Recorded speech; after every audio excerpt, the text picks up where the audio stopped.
In 1956, Democratic Governor Alan Shivers of Texas deployed the Texas Rangers to keep blacks from entering schools in Mansfield. The following year, 1957, Democratic Governor Orville Faubus of Arkansas called out the National Guard to keep black students from entering Central High School in Little Rock. Republican President Dwight D. Eisenhower quickly intervened, and he federalized the Arkansas National Guard to take it away from Governor Faubus. Eisenhower then replaced the Arkansas Guard with 1,200 troops from the elite 101st Airborne Division, ordering them to protect the 9 black students who had chosen to go to Central High. Democrats in the U.S. Senate strongly protested against Eisenhower's actions to protect these black students.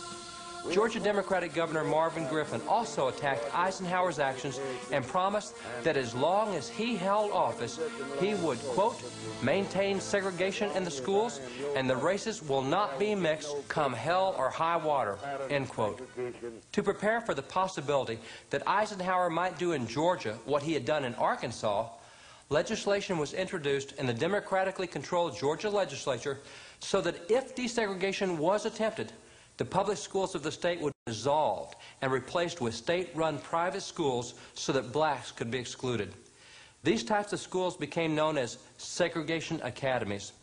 Meanwhile, in Arkansas, Democratic Governor Faubus, unable to prevent black students from attending school because of the federal protection they had received, simply shut down the schools for the next year to prevent further attendance. In Virginia, Democratic Governor James Almond, like other Southern Democratic governors, also shut down public schools rather than permit black students to attend. In 1960 in Louisiana, where Democratic Governor Jimmy Davis supported segregation, it required 4 federal marshals to accompany little Ruby Bridges so she could attend a public elementary school in New Orleans. When Ruby entered that school, every other parent in that school pulled their children out of the school, and for the entire year, little Ruby was the only student in that school building, just Ruby and her school teacher from Boston. So deep-seated was the racism among Southern Democratic leaders that when the 1964 Civil Rights Bill became law, Lester Maddox, who became Democratic Governor of Georgia, sold the fast food business that he owned rather than serve blacks in his restaurant. And in 1960, Mississippi Democratic Governor Hugh White even requested that evangelist Billy Graham segregate his crusades, something Graham refused to do. In fact, when South Carolina Democratic Governor George Timmerman learned that Billy Graham had invited African Americans to a Reformation rally at the South Carolina State Capitol, he promptly denied use of the facilities to the evangelist. This type of democratic response against black Americans and the whites who supported them was common across much of the South. And the reasons given by Democratic leaders to justify this disgusting behavior was simply states' rights. The same rhetoric they had used a century earlier, first to justify slavery and the creation of a slaveholding nation, and then to enact laws enforcing segregation and withholding voting rights from black Americans for the next 80 years after the Civil War. Returning to the school desegregation situation, some Democratic Southern governors did work for integration, including Tennessee Governor Frank Clement, Florida Governor Leroy Collins, and Kentucky Governor Happy Chandler. But these tended to be the exceptions among Southern Democratic governors rather than the rule, and their admirable behavior was clearly overshadowed by the negative behavior of the others. Democratic leaders long stood in the doorways of schoolhouses and told black children, "We don't want you in here to get the good education that our children are getting." Today, as many black students have become mired in urban schools that are often failing or deteriorating, Democrats are once again standing in the doorway. Consider the situation in Washington, D.C., where 84% of the city's students are black, despite the fact that nearly $13,500 is spent each year on every student in the district, an amount almost twice the national average of $7,500 per student. D.C. schools currently rank among the worst of all schools in the nation. Congress therefore moved to provide help by providing a $7,500 voucher for low-income students who are trapped in failing schools, a voucher they can redeem to attend a better school, a school chosen by that student and his or her parents. When that congressional proposal came to a vote, only 1% of Democrats in Congress supported vouchers and parental choice in education, even though nationally, nearly 70% of African Americans with children support educational choice. While Democrats once stood in the doorways of public schools and told black students, "We don't want you in here," they're again standing in the doorways of public schools, this time telling black students that they don't want them out, that they want them to remain in failing schools. It appears that for a century and a half, Democrats have often taken wrong positions on educational opportunity for black Americans. Returning back to the 19th century, Representative John Roy Lynch, a congressman from Mississippi, was mentioned earlier. He had grown up as a slave until freed by the Emancipation Proclamation in 1863. Within a decade, he had become Speaker of the House in Mississippi and later received presidential appointments from Republican Presidents Benjamin Harrison and William McKinley. Lynch was appointed an Army officer during the Spanish-American War, earned a law degree, and was the chairman of the Republican Party in Mississippi. He was a leader who served his state and his nation well. In 1884, John Roy Lynch became the first black American to preside over a national political convention, the Republican National Convention in Chicago. Lynch's love for his country was still very evident and reflected the patriotism still evident among African Americans today. I love the land that gave me birth. I love the stars and stripes. This country is where I intend to live, where I expect to die, to preserve the honor of the national flag and to maintain perpetually the union of the states. Hundreds, and I may say thousands of noble, brave, and true-hearted colored men have fought, bled, and died. While Lynch was the first black American to preside over a national political convention, he was not the last. U.S. Senator Edward Brooke presided over the 1968 National Republican Convention, and Representative J.C. Watts presided over the 2000 National Republican Convention. While 3 black Americans have presided over national conventions for Republicans, to date, Democrats have never had a black American preside over any of their national Democratic conventions. Following the removal of federal troops from the South after the agreement of 1876, Republicans sought different means to try to secure the rights of black Americans in the South. For example, Republicans posted handbills such as this one from 1880, reminding Southern Democrats first of the federal laws protecting black voting rights and then warning of huge fines for violations. The presidential election of that year, of 1880, was between Republican James A. Garfield and Northern Democrat Winfield Scott Hancock. Hancock had been a successful Union general during the Civil War, but after the war, he was reassigned because of his leniency toward unreconstructed Democrats. Recall that Northern or Union Democrats, such as Hancock, sought to preserve the Union, but not to end slavery or to grant equality to African Americans. Since Hancock was a Democrat, even though he had fought for the Union, this 1880 piece reminded citizens why they should not vote Democratic in that election. The reasons given in this piece would be considered strong language today. At that time, however, they were nothing more than reminders. The facts recorded in this piece were widely known and understood by voters in that day. Why I will not vote the Democratic ticket. I am opposed to the Democratic Party, and I will tell you why. Every state that seceded from the United States was a Democratic state. Every man that shot Union soldiers was a Democrat. Every man that loved slavery better than liberty was a Democrat. The man that assassinated Abraham Lincoln was a Democrat. Every man that sympathized with the assassin, every man glad that the noblest president ever elected was assassinated, was a Democrat. Every man that wept over the corpse of slavery was a Democrat. Every man that cursed Lincoln because he issued the Proclamation of Emancipation, the grandest paper since the Declaration of Independence, every one of them was a Democrat. Soldiers, every sear you have got on your heroic bodies was given you by a Democrat. Every sear, every arm that is lacking, every limb that is gone, every sear is a souvenir of a Democrat.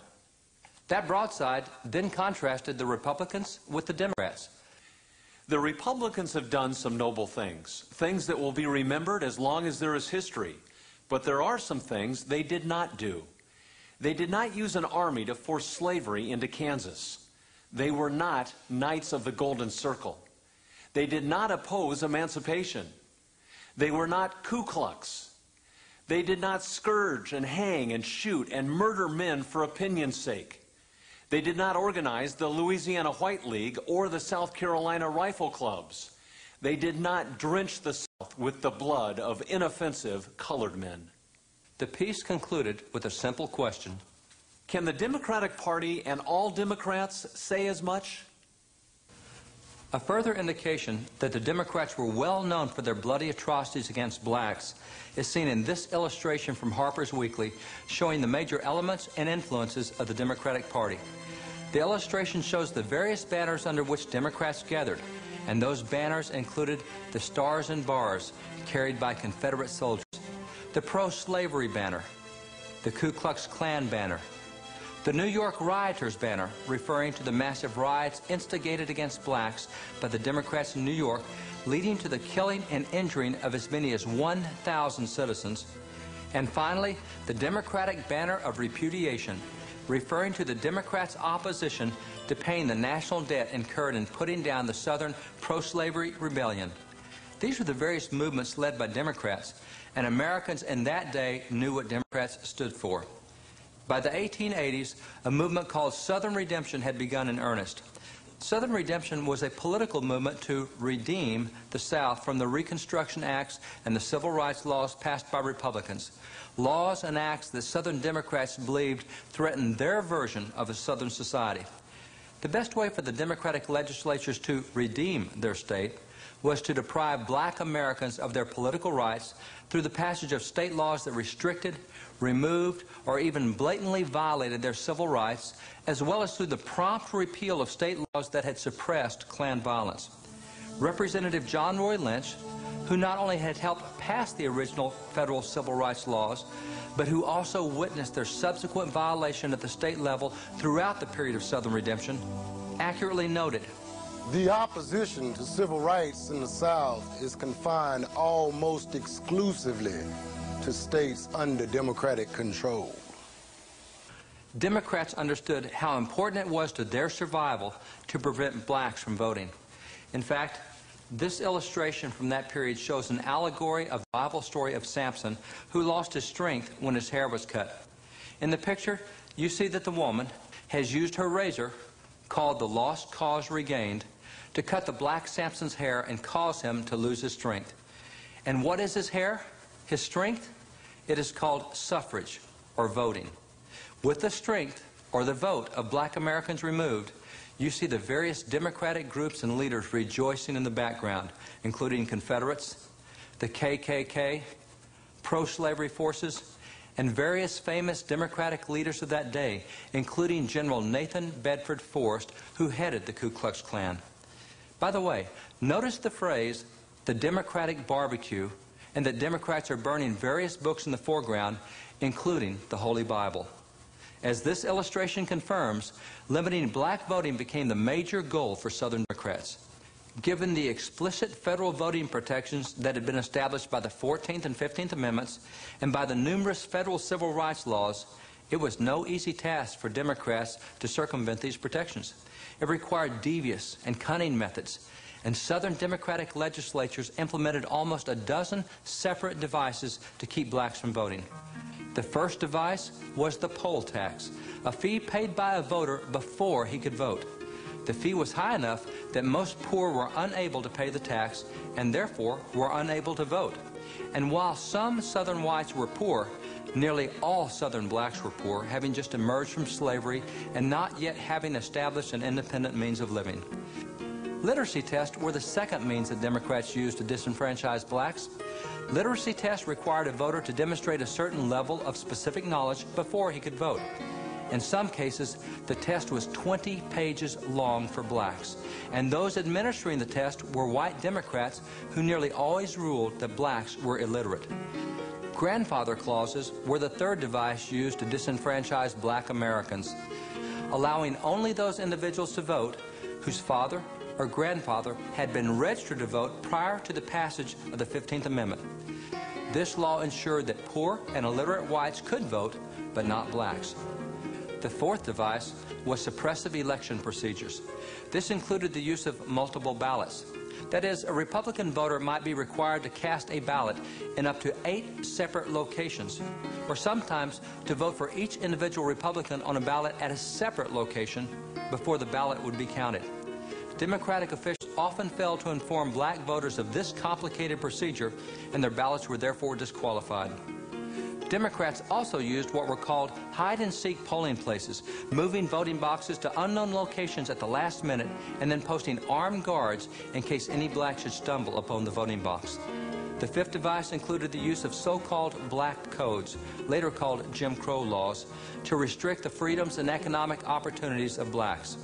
Representative Robert Brown Elliott reported, among the first acts of legislation adopted by the Southern Democratic states were laws which imposed upon the colored race oppressive disabilities and burdens and curtailed their rights in the pursuit of life, liberty, and property to such an extent that their freedom was of little value.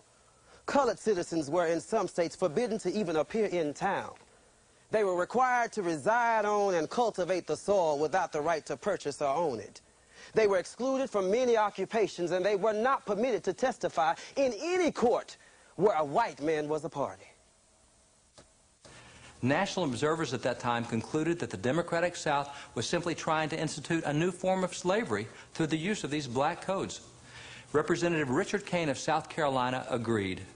When the government of the United States had made the black man free, when Congress, in the greatness of its majesty, prepared to give to every class of men their rights, and in reconstructing the southern states, guaranteed to all the people their liberties, Democrats refused to agree to the laws enacted by Congress.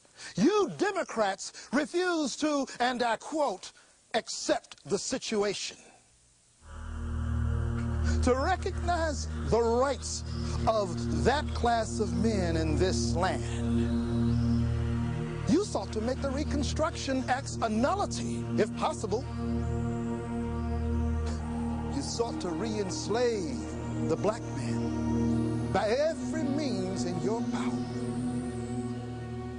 Southern Democrats went well beyond black codes, however, and also imposed forced segregation. Those Democratic pro-segregation state laws replaced the anti-segregation federal laws passed by Republicans in 1875, and regrettably, those state laws became the legal standard for the next 75 years.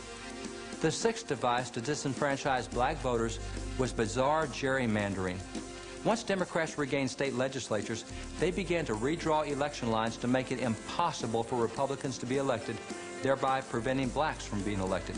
For example, after Reconstruction, Democrats regained the legislature and began to redraw voting lines so that when the last African American left the Texas State House in 1897, not another one was elected, either as a Republican or a Democrat, for the next 70 years until federal courts struck down the way Texas Democrats drew voting lines. This pattern was typical in other southern states as well. The seventh device used to disenfranchise black voters was that of white-only primaries. When the U.S. Supreme Court finally struck down the state law in 1927, the Democratic Party simply enacted internal Democratic Party policies to prevent blacks from voting in Democratic primaries.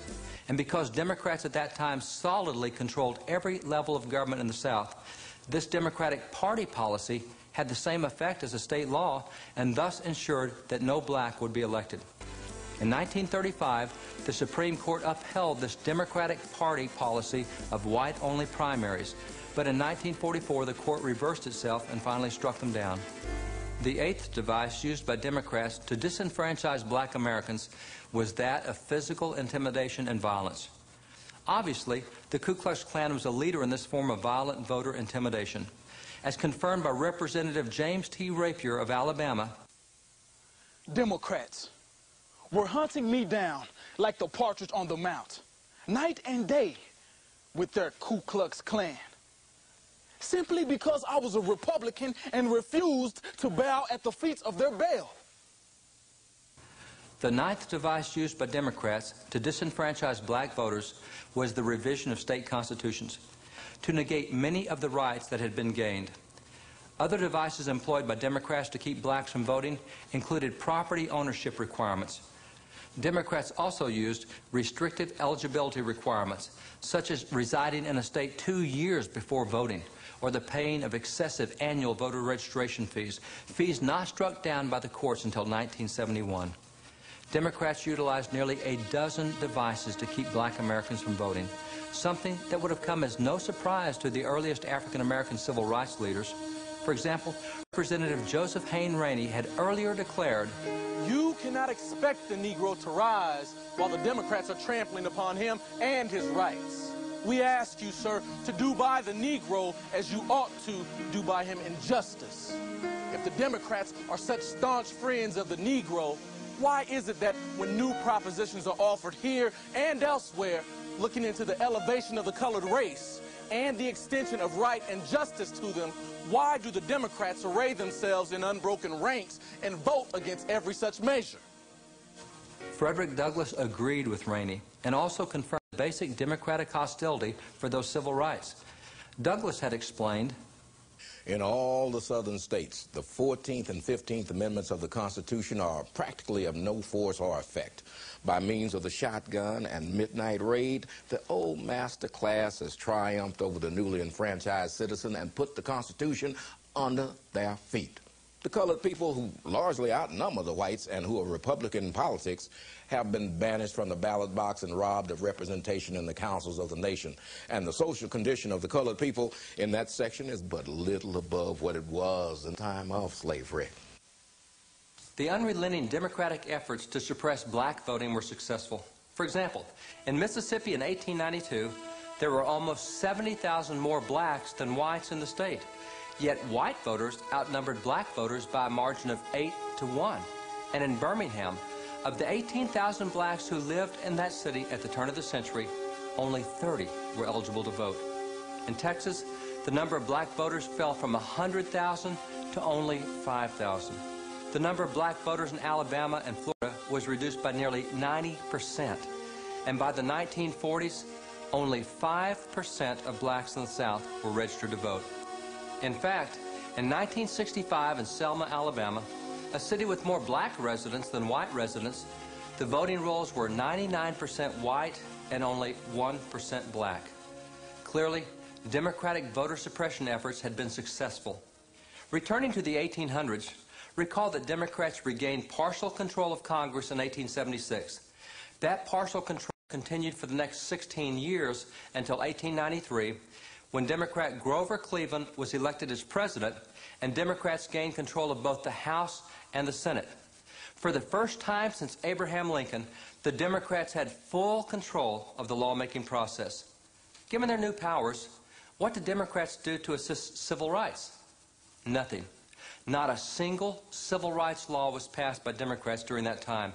In fact, the Democrats immediately passed laws repealing civil rights laws that had not yet been struck down by the Supreme Court. Specifically, Democrats repealed the laws protecting black voting rights as well as those punishing Klan violence. By 1900, Democrats actually began actively to seek the repeal of the 14th and 15th Amendments. As Democratic Senator Ben Tillman from South Carolina explained, "We made up our minds that the 14th and 15th Amendments to the Constitution were themselves null and void, that the Civil Rights Acts of Congress were null and void, that oaths required by such laws were null and void." In 1901, at the same time that Democrats were seeking to roll back the Civil Rights Amendments to the Constitution, Republican President Teddy Roosevelt raised the ire of many Democrats by inviting Booker T. Washington to the White House. And Washington became the first African-American to dine with the president at the White House. While Booker T. Washington's wise counsel was snubbed by Democratic President Woodrow Wilson, it was gladly sought by 3 Republican presidents for whom he served as advisor, including William Taft, William McKinley, and Teddy Roosevelt. In 1915, the pro-Klan movie, Birth of a Nation, was released. It became a recruiting tool to help the Klan reach its peak membership of almost 2 million. That film incorporated material from Democrat Woodrow Wilson's History of the American People, including Wilson's latent support for the Klan and its abominable practice of Southern redemption. President Woodrow Wilson even showed this racist Klan recruiting film at the White House, the first film ever shown at the White House. Wilson also enacted pro-segregation policies within his administration. By the way, much attention has been focused in state and federal legislatures on reparations proposals, that is, on the seeking of government payments to African Americans for the historical violation of their civil rights. Yet given the political history of African Americans, it might be much more appropriate if those demands for reparations were made to the Democrat Party rather than to the federal government. Returning to the historical timeline, by 1932, Republican Herbert Hoover had finished his first term as president and was running for re-election. His challenger was Democrat Franklin Delano Roosevelt. In that election, Roosevelt, in an unusual move, invited black Americans to vote Democratic in the elections. Roosevelt understood his party, however, and made only subtle overtures to black Americans while avoiding any overt civil rights promises. So how did black Americans respond to Roosevelt's invitation to join the Democrats? They printed and distributed this handbill. At the bottom, its caption reads, "Who's a Democrat?" Most would assume this statement to be a question. However, it's not. It's a declaration rather than a question. Notice the exclamation mark rather than the question mark at the end of the caption. So what statement was being made here about the Democrats? A young black boy gazing prayerfully up toward heaven as if seeking hope or help. At his foot is a newspaper. Notice the title on the paper. That's "Two More in Florida." That headline referred to two recent lynchings in Florida, those of Richard and Charles Smoke on August the 28th, 1931. For black Americans in that day, reminding them of lynchings was enough said about Democrats. Of all forms of violent intimidation, lynchings were by far the most effective. Between 1882 and 1964, 4,743 individuals were lynched, 3,446 blacks and 1,297 whites. Republicans often led the efforts to pass federal anti-lynching laws, and their platforms consistently called for a ban on lynching. But Democrats successfully blocked those bills, and the Democratic platforms never did condemn lynchings. Many alive today still vividly remember those horrid occurrences, and many were personally and directly impacted by lynchings. One such individual is the Reverend Charles Jackson of Houston. Reverend Jackson is well known across the nation as one of its most successful ministers. He was the first pastor in America, the first pastor of any color, to be nationally televised from the pulpit on a weekly basis. He also built a large, successful megachurch in Houston, the Pleasant Grove Missionary Baptist Church, with more than 5,000 families. Pastor Jackson has preached across the world, has helped start hundreds of churches in America and abroad, and has traveled to foreign nations in company with the U.S. President. But Reverend Jackson's beginnings were very humble. He was raised in East Texas. One night, a terrified young black boy came running up to their house. Pastor Jackson's grandfather went out onto the front porch to defend the young man.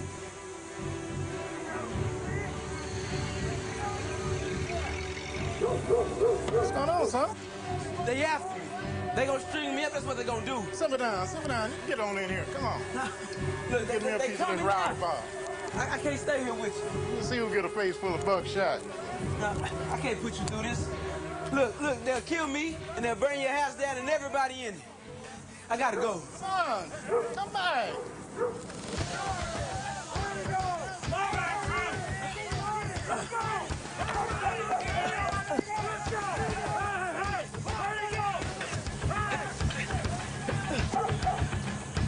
Come on, nigga.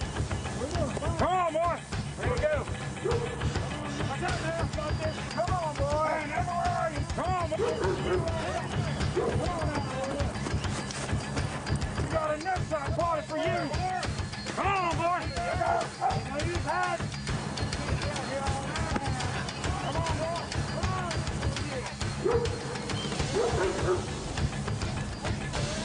Well, looky here what I got. Look at this, boy. Take a look at that. I got it. I got you. Hey, be still, boy. Be still.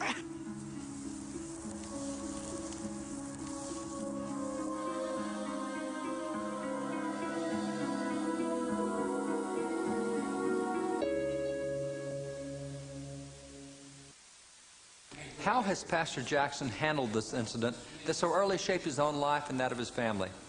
In the same way that so many others from that era and from previous eras handled the problem. Relying on their faith in God, which has always been at the core of the African American community, they forgave their tormentors and oppressors. Understandably, these events etched vivid, indelible pictures in the mind of Pastor Jackson's mother, who had witnessed the lynching and whose own sister had been raped and murdered by the mob.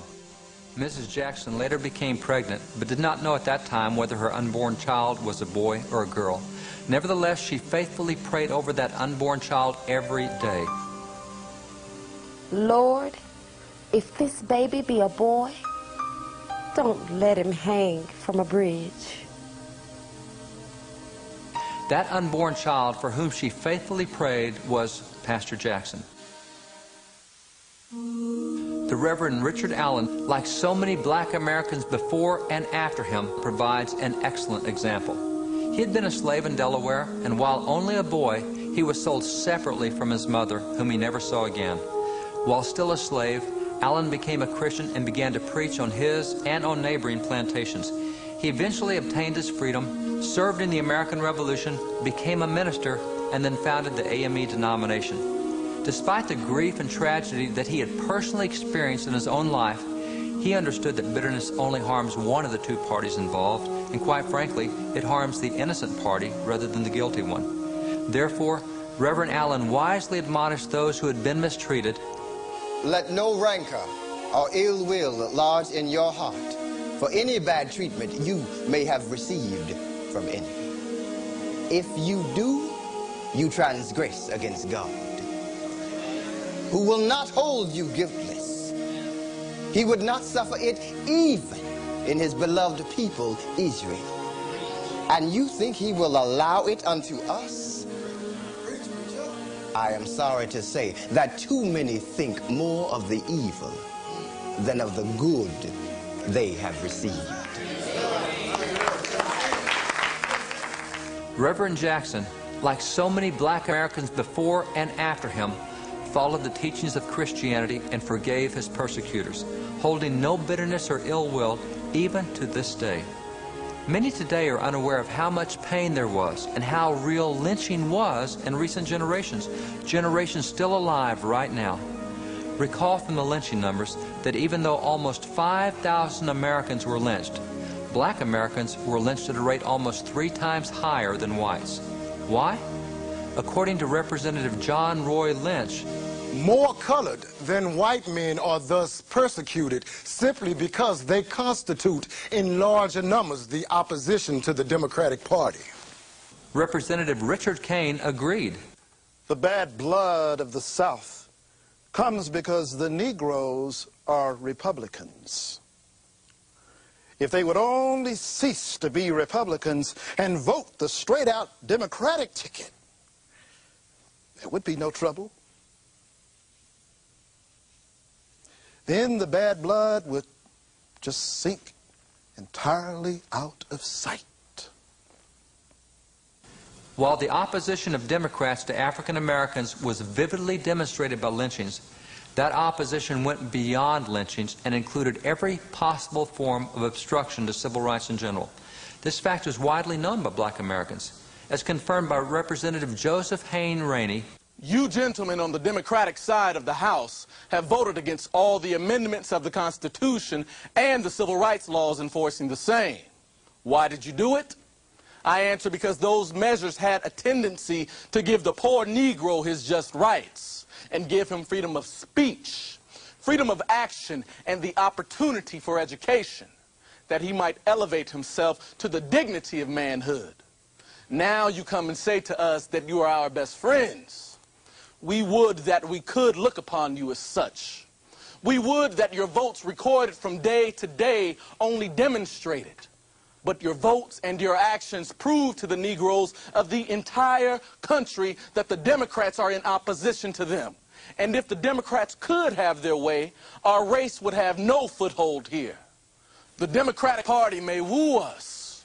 They may court us and try to get us to worship at their shrine. But I will tell the gentleman that we are Republicans by instinct. and we will be Republicans as long as God will allow our proper senses to hold sway over us. Frederick Douglass agreed. In fact, he recommended each colored voter of the state should say in scripture phrase, "May my hand forget its cunning and my tongue cleave to the roof of my mouth if ever I raise my voice or give my vote for the nominees of the Democratic Party." Given the long historical record of Democrats opposing black Americans prior to 1932, it was amazing that in that election that Roosevelt should reach out for black votes. So this handbill, to remind black voters of who the Democrats were, simply reminded them of lynchings. Not surprisingly then, in that 1932 presidential election, incumbent Republican President Herbert Hoover received more than 3/4 of the black vote over Democratic challenger Franklin D. Roosevelt. Despite the strong and united opposition of black Americans, Roosevelt narrowly won that election, and he did genuinely begin to try to make some changes in the direction of his Democratic Party. And it was under Roosevelt that Democrats, for the very first time, placed language in their platform calling for an end to racial discrimination. Yet, despite the new language in their platform, Democrats in Congress still killed every piece of civil rights legislation introduced in that era. A Democratic leader much more courageous than Franklin Roosevelt was President Harry S. Truman, perhaps the first national Democratic leader vigorously to advocate for strong civil rights protections. Despite his noble goals, Truman, like FDR before him, learned that it was difficult for rank-and-file Democrats to reshape their long-held views on race. The depth of this Democratic opposition was apparent in Texas, when Democratic candidate for governor Ma Ferguson dared to criticize the Klan's role in the Southern Democratic Party. She was directly opposed in the Democratic primary with a Klan candidate, thus costing her the widespread cohesive support of the Texas Democratic Party. In fact, a number of Klansmen ran on the various Democratic tickets in that era and were elected. Despite the existence of the Klan and other racist groups within the Democratic Party, Truman worked boldly and openly to change his party. In 1946, he became the first modern president to institute a comprehensive review of race relations, and he introduced an aggressive 10-point civil rights legislative package that included an anti-lynching law, a ban on the poll tax, and desegregation of the military. But Democrats, again, killed all of his proposals, including his proposed Civil Rights Commission. The president following Democrat Harry Truman was World War II hero Republican Dwight D. Eisenhower, elected in 1952. Eisenhower was well aware of the Southern Democratic congressional commitment to racial segregation. Understanding that it would be difficult to make substantial changes in law and that the progress would be slow at best, Eisenhower determined to eliminate racial discrimination in all areas under his authority. He therefore issued executive orders halting segregation in the District of Columbia, the military, and federal agencies. Furthermore, he was the first president to appoint a black American, Frederick Morrow, to an executive position on the White House staff. And although he also proposed a vigorous civil rights legislative protection plan for blacks in the Southern Democratic states, Democrats in Congress were able to prevent any legislative progress. Given his pro-civil rights record, it is not surprising that in his 1956 re-election, Eisenhower, like Republican presidents before him, received significant support from black voters. After his re-election, Eisenhower continued his civil rights efforts. In 1957, he proposed a bold civil rights bill to increase black voting rights and protections, proposals promptly blocked by Democratic Senator James Eastland of Mississippi, the chairman of the Senate Judiciary Committee. In fact, Eastland is credited with killing every civil rights bill that came before his committee in the 1950s, and his committee was literally known as the burial ground for civil rights legislation in the U.S. Senate. The stiff Democratic opposition in the Senate resulted in a very watered-down version of Eisenhower's original bill. Yet despite the fact that the bill was much weaker than introduced, Eisenhower did succeed in creating a civil rights division within the U.S. Justice Department, as had earlier been proposed by his predecessor, President Truman. This division subsequently played a prominent role in helping secure civil rights in the South during the 1960s and 1970s. That law also started a Civil Rights Commission that became instrumental in publicizing the effects of Southern segregation and racial oppression. In 1959, Eisenhower presented a second civil rights bill to Congress. That bill was met with unyielding opposition in the House by Democratic Representative Howard Smith of Virginia, chairman of the House Rules Committee. In fact, Smith would actually disappear from Congress for weeks on end simply to keep his committee from acting on the civil rights bill. Democratic House member Emanuel Seller of New York, chairman of the House Judiciary Committee, exerted extraordinary effort to move the bill forward even though he was strongly opposed by other members within his own party. When the bill finally passed the House and arrived in the Senate, it was gutted by Democrats before being passed into law, once again preventing the federal government from intervening on behalf of black Americans whose civil rights were being violated in the South. Democrat John F. Kennedy was elected president in 1960.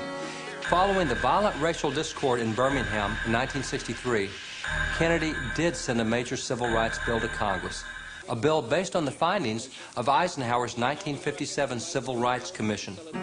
Kennedy worked aggressively for the passage of that civil rights bill, but was tragically assassinated before he could see its success. Democratic successor Lyndon Johnson picked up the civil rights measure, but like his predecessors, he faced stiff opposition from his own party. In fact, Democratic Senators Robert Byrd of West Virginia and Richard Russell of Georgia led the opposition against the 1964 Civil Rights Act, including lengthy and extended filibuster speeches.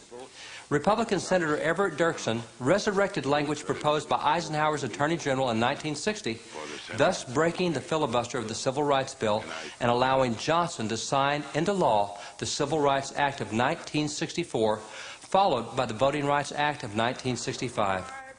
Perhaps the most recognizable civil rights leader of that era was the Reverend Dr. Martin Luther King, Jr. Like Frederick Douglass, the great civil rights leader of the previous century, Dr. King was also a Christian minister of the gospel. He was with President Johnson when the famous Civil Rights Bill was signed into law. These two important civil rights acts were signed into law under a Democratic president, but it was the Republicans in Congress who made possible the passage of both acts, for Johnson had been unable to garner sufficient Democratic support to pass either bill. At that time, Democrats had 315 members in Congress, almost two-thirds of the House and two-thirds of the Senate. President Johnson needed only a simple majority, only 269 votes to get those bills passed. But out of the 315 Democrats, only 198 voted for the Civil Rights and Voting Rights Acts. Democrats had it completely within their power to pass those bills, but they did not. Republicans overwhelmingly came to the aid of Democrat President Johnson. If not for the strong support of Republicans, the Civil Rights Act of 1964 and the Voting Rights Act of 1965 would never have become law, not to mention the fact that the heart of both bills came from the work of Republican President Dwight D. Eisenhower. Other significant progress in civil rights had also been made in 1964. For in addition to the Civil Rights Act, it was that same year that the passage of the 24th Amendment to the Constitution abolishing the poll tax had occurred. Significantly, a repeal of the poll tax had been proposed on at least 14 previous occasions, and on 5 of those occasions, the House had actually passed a ban, but each time the Senate Democrats had kept the poll tax alive. It was nearly 85 years after the first poll tax was instituted by Democrats before the ban on the poll tax was finally approved by the Senate. And of the 16 senators who wanted to keep the poll tax alive, 15 of them were Democrats. The positive impact of these changes was both obvious and immediate. Within a year, 450,000 new Southern blacks were successfully registered to vote. In Mississippi, voter registration of black Americans rose from only 5% in 1960 to 60% by 1968, and the number of blacks serving in federal and state legislatures rose from only 2 in 1965 to 160 by 1990. African Americans made their earliest and some of their most significant political and civil rights gains while affiliated with the Republican Party. And that progress is still continuing in this generation.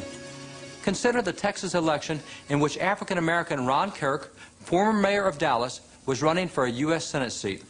When Kirk lost that election, voices across the nation asserted that the South was still too racist to elect a minority on a statewide ballot. What they failed to mention was that in that same election, 3 African Americans were elected to statewide office on the very same statewide ballot as Kirk. But those 3 were elected as Republicans rather than Democrats. Apparently, Texas became the first state in American history to elect 3 black Americans to statewide office. But since they were all Republicans, that story simply was not reported. And in that same election cycle, black Americans were elected to statewide office in other states as well, including a black lieutenant governor in Ohio and another in Maryland, both as Republicans. An important point is illustrated by these recent elections and by scores before them. In democratically controlled states, rarely are African Americans elected statewide, with the exception of U.S. senators in Illinois and a governor in Virginia. And most African American Democratic members of Congress usually are elected only from minority districts. That is, Democratic districts where minority voters make the majority rather than where there's a Democratic majority of white voters. On the other hand, African American Republicans are usually elected statewide in Republican states or in congressional districts with large white majorities, such as when J.C. Watts was elected to Congress as a Republican in a district with only 9% African American voters. Perhaps this explains why Frederick Douglass, a century ago, reminded black Americans, For colored voters, the Republican Party is the ship, all else is the sea. The political history of African Americans has often proved Douglass right. Yet no one from any background, whether a political, religious, or racial background, should ever love any political party above principle. Although history is clear that there have been major differences in how political parties treated black Americans, neither party is completely blameless in all of its actions, nor have all the leaders in a party always been good or always been bad. Understanding this truth, Representative Robert Brown Elliott, even though he was a strong Republican leader in his day, wisely advised, I am a slave to principles. I call no political party master. I have ever most sincerely embraced the democratic and representative ideal, not indeed as represented or professed by any political party, but by its true significance, as transfigured in the Declaration of Independence and in the injunctions of Christianity. Elliott's admonition is wise. Align with political candidates that conform to what he called the injunctions of Christianity. Republican Frederick Douglass, who served as a minister of the gospel, had agreed, declaring, I have one great political idea. That idea is an old one, is widely and generally assented to. Nevertheless, is very generally trampled upon and disregarded. The best expression of it I found in the Bible. It is in substance, righteousness exalteth a nation. Sin is a reproach to any people. Proverbs 14 and 34. Now this constitutes my politics, the negative and positive of my politics, and the whole of my politics. I feel it my duty to do all in my power to infuse this idea into the public mind that it may be practiced. Douglass was right. As citizens, we must vote righteously. And by the way, this first assumes that we are voting. This responsibility to vote and to vote righteously has been made clear from generation to generation. One such voice heralding this responsibility was that of Charles Finney. Finney was a famous American revivalist, a leader in the American revival movement called the Second Great Awakening. He was also the president of a college that even decades before the Civil War admitted both black and white students as equals. In fact, the students from the college where Reverend Finney was president not only became some of the most active conductors of the Underground Railroad, but also started several of America's black colleges and universities. Reverend Finney wisely admonished, the time has come that Christians must vote for honest men and take consistent ground in politics. Christians have been exceedingly guilty in this manner, but the time has come when they must act differently. Christians seem to act as if they think God does not see what they do in politics, but I tell you, He does see it, and He will bless or curse this nation according to the course Christians take in politics. So when voting, no vote should be cast solely on the basis of any party. The values of each individual candidate must be examined using the standard of biblical righteousness cited by Frederick Douglass, the principles of Christianity as cited by Robert Brown Elliott, and an awareness that voters will answer to God for their vote, as pointed out by the Reverend Charles Finney. An illustration of this important principle is seen in the life of Dr. Benjamin Rush, a signer of the Declaration who worked with the Reverend Richard Allen to found the AME Church. Dr. Rush served in the presidential administrations of 3 different presidents, each of whom was from a different political party. How could he do this? What was his own party affiliation? He once explained, I have been alternately called an aristocrat and a Democrat. I am neither. I am a Christocrat. I believe all power will always fail at producing order and happiness in the hands of man. He alone who created and redeemed man is qualified to govern him. Very simply, Benjamin Rush didn't care what a party called itself. When he found someone who stood for God's principles, he would stand with him, no matter the party. The love of correct principles, and not the love of a party, must be the key to our political involvement. What legacy of faith and politics will we leave for the next generation? Obviously, the choice is ours. But having this choice, we should heed the warning delivered to citizens in 1803 by the Reverend Matthias Burnett. Consider well the important trust which God has put in your hands. To God and posterity, you are accountable for your rights and your rulers. Let not your children have reason to curse you for giving up those rights and prostrating those institutions which your fathers have delivered to you. Leaders for generations have wisely recognized that the quality of our government depends more upon the quality and character of our leaders than upon any other factor.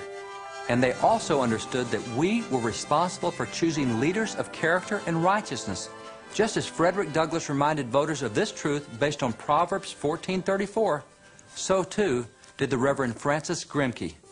Francis Grimke was born to a slave mother in 1850 in South Carolina and served as a valet in the Confederate Army until emancipation. After the war, he attended Lincoln University, Howard University, and Princeton Theological Seminary, then became minister of the 15th Street Presbyterian Church in Washington, D.C., the same church earlier pastored by the Reverend Henry Highland Garnett. Grimke was also one of the forces behind the formation of the NAACP, and in a sermon delivered on Sunday, March the 7th, 1909, Reverend Grimke admonished his hearers on their civic responsibilities based on God's righteousness. The stars and stripes, the old flag, will float over all these states. Yes. If the time ever comes when we shall go to pieces, it will be from inward corruption. Amen.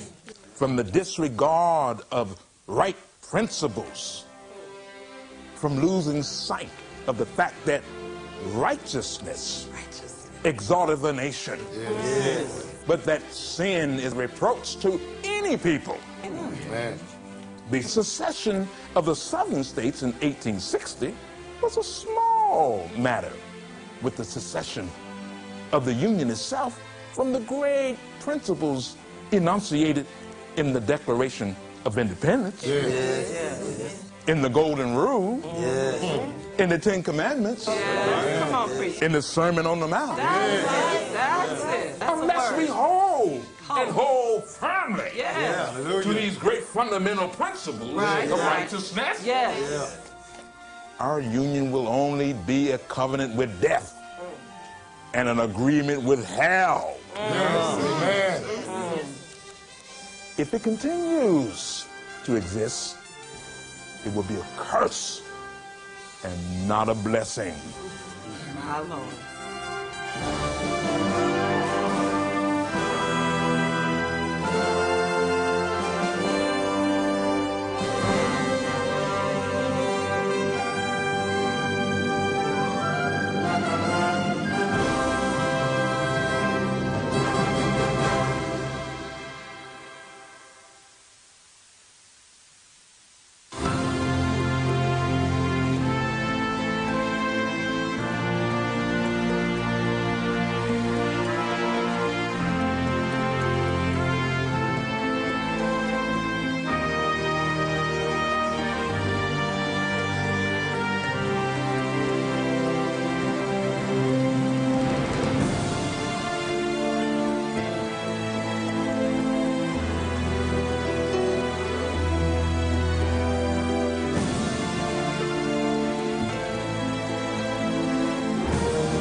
Wall Builders, you'll experience more of America's forgotten history and heroes. You'll discover again our great moral, religious, and constitutional heritage through award-winning DVDs, tapes, CDs, books, and other exciting materials.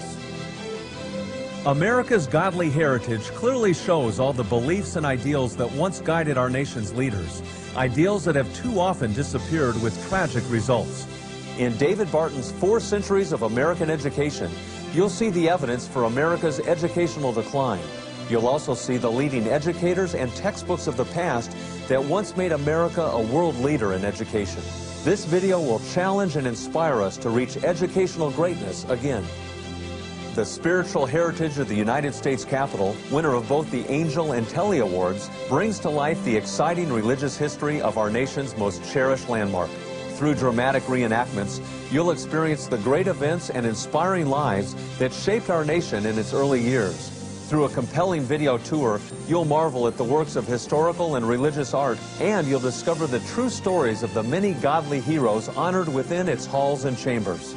Featuring the only existing tour of the Capitol on video, the spiritual heritage of the United States Capitol is an unforgettable journey you don't want to miss. In the role of pastors and Christians in civil government, you'll discover how the church played an invaluable part in the struggle for America's independence.